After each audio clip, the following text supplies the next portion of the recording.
नमस्कार मित्रांनो, नर्सिंग एक ईश्वर सेवा मी आरोग्य चॅनलमध्ये मी अक्षय तुम्हा सर्वांचं मनापासून स्वागत करते. तर मित्रांनो, तुम्ही जर माझ्या चॅनलवर नवीन आले असाल तर चॅनलला सबस्क्राईब करा, व्हिडिओला लाईक करा आणि शेअर करायला विसरू नका. तर आजच्या व्हिडिओमध्ये आपण बघणार आहोत GNM second year. GNM second इयरमध्ये चाइल्ड हेल्थ नर्सिंग 2024मध्ये क्वेश्चन विचारला होता. हायड्रोसेफॅलीची व्याख्या लिहा. त्याच्याशी रिलेटेड 15 मार्काचा क्वेश्चन होता. त्याच्याशी रिलेटेड हाचा आपण क्वेश्चन बघणार आहोत. हायड्रोसेफॅलीची व्याख्या आणि CSF म्हणजे सेरेब्रो स्पायनल फ्लूइडचा मार्गक्रम, हे आपण 2 क्वेश्चन आजच्या व्हिडिओमध्ये बघणार आहोत. चॅनलवर नवीन आले असाल तर चॅनलला सबस्क्राईब करा, व्हिडिओला लाईक करा आणि शेअर करायला विसरू नका. ANM नर्सिंगच्या स्टुडंटनाही चाइल्ड हेल्थ नर्सिंगमध्ये विचारला जाणारा हा प्रश्न आहे, त्यांनाही हे टॉपिक पडतात. तर आपण पहिले हायड्रोसेफॅलीची व्याख्या बघूया. तर गर्भाच्या मेंदूमधील व्हेंट्रिकल्समध्ये तयार होणाऱ्या मेंदू मज्जाद्रवाचे प्रमाण खूप वाढते. त्यामुळे गर्भमस्तक जे असतं ते खूपच मोठे होते. त्यास हायड्रोसेफॅली असं म्हणतात की हायड्रोसेफॅलस असे म्हणतात. ही अवस्था गर्भावस्थेत होऊ शकते, तसेच बाळ जन्माल्यानंतरही होऊ शकते. तर काय आहे, गर्भाच्या मेंदूमधील व्हेंट्रिकल्समध्ये तयार होणाऱ्या मेंदू मज्जाद्रवाचे म्हणजे सेरेब्रो स्पायनल फ्लूइडचे प्रमाण खूप वाढते. त्यामुळे गर्भमस्तक आहे ते खूपच मोठे होते. त्यास हायड्रोसेफॅली असे म्हणतात. ही अवस्था गर्भावस्थेत होऊ शकते, तसेच बाळ जन्माल्यानंतर सुद्धा होऊ शकते. ठीक आहे. तर आता सेरेब्रो स्पायनल फ्लूइडचा मार्गक्रम बघूया.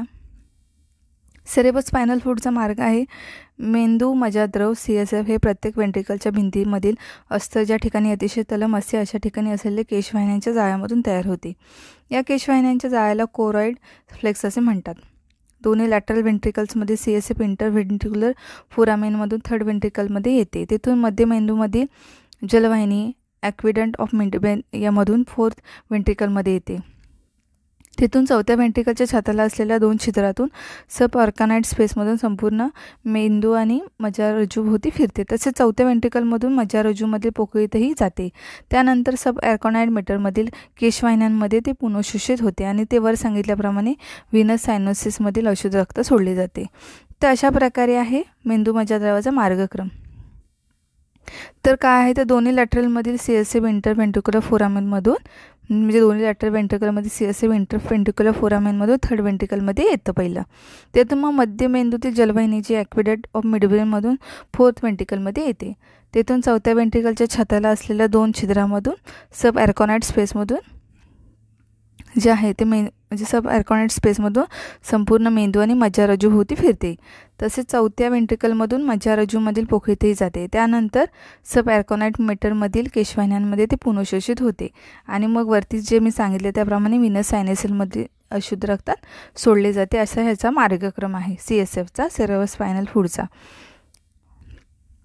आणि सेरेब्रो स्पायनल फ्लूइड हे या केशवाहिन्यांच्या जाळ्याला म्हणजे मेंदू मज्जाद्रव हे प्रत्येक व्हेंट्रिकलच्या भिंतीमध्ये अस्तर जे आहे ते या ठिकाणी अतिशय तलम असते अशा ठिकाणी असलेल्या केशवाहिन्यांच्या जाळ्यामधून तयार होते. या केशवाहिन्यांच्या जाळ्याला कोरॉइड फ्लेक्स असे म्हटलं जातं. अशा प्रकारे सेरेब्रो स्पायनल फ्लूइडचा मार्गक्रम असतो.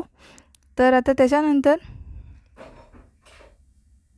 चिन्ह लक्षण आता हायड्रोसेफॅलसची कोणती आहे, तर डोक्याचा आकार मोठा असतो, कपाळाचा भाग पुढे आलेला दिसतो, गर्भमस्तकाची हाडे मऊ व पातळ लागतात, सूच रुंद असतात.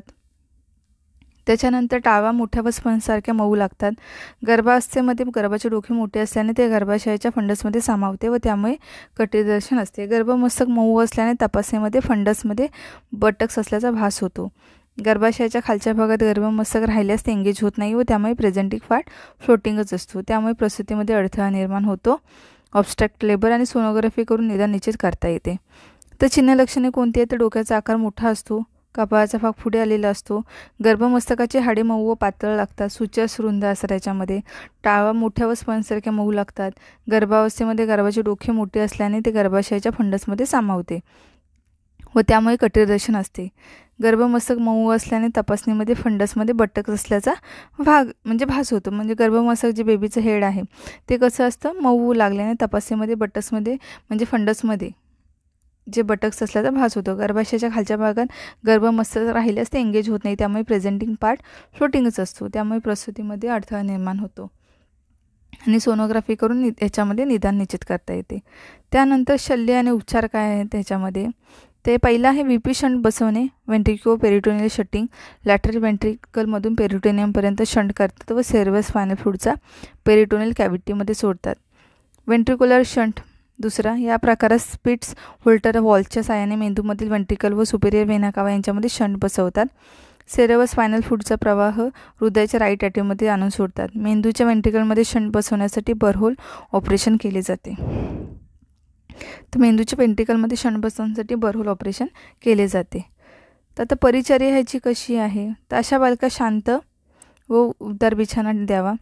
प्रॉपटॉप पोझिशन द्यावी. प्रॉपटॉप झाले तर प्रॉपटॉप पोझिशन द्यावी. नवजात शिशु असल्या डोक्याखाली कापसाची घडी ठेवावी. डोक्याचा आकार वाढल्यामुळे डोक्यावरती त्वचा ताणलेली असते. कपाळावरती त्वचा व डोळे वर ताणले जाऊन डोळे सतत उघडे राहतात. अशावेळी कॉर्नियाला दाह होतो, तो टाळण्यासाठी डोळ्यांची विशेष काळजी घ्यायची आहे. 6 वेळा दररोज 2 वेळा डोक्याचा घेर तपासून नोंद करावी. माता व नातेवाईकास मानसिक आधार द्यावा व शंटचे ऑपरेशन झालेल्या रुग्णांचे फोटो त्यांना दाखवायचे आहेत. बालकांचे ताप, नाडी, श्वसन, रक्तदाब तसेच इनटेक आउटपुट चार्ट नोंद करायची आहे. ठीक आहे. तर अशा प्रकारे परिचर्या घ्यायची आहे बेबीची. म्हणजे त्याची पूर्णपणे काळजी घ्यायची आहे बेबीची.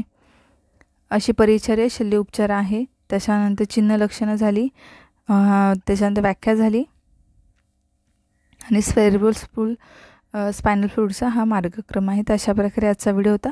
कसा वाटला नक्की कळवा. लवकरच भेटू आपण पुढच्या व्हिडिओमध्ये. तोपर्यंत काळजी घ्या, मस्त राहा, स्वस्थ राहा.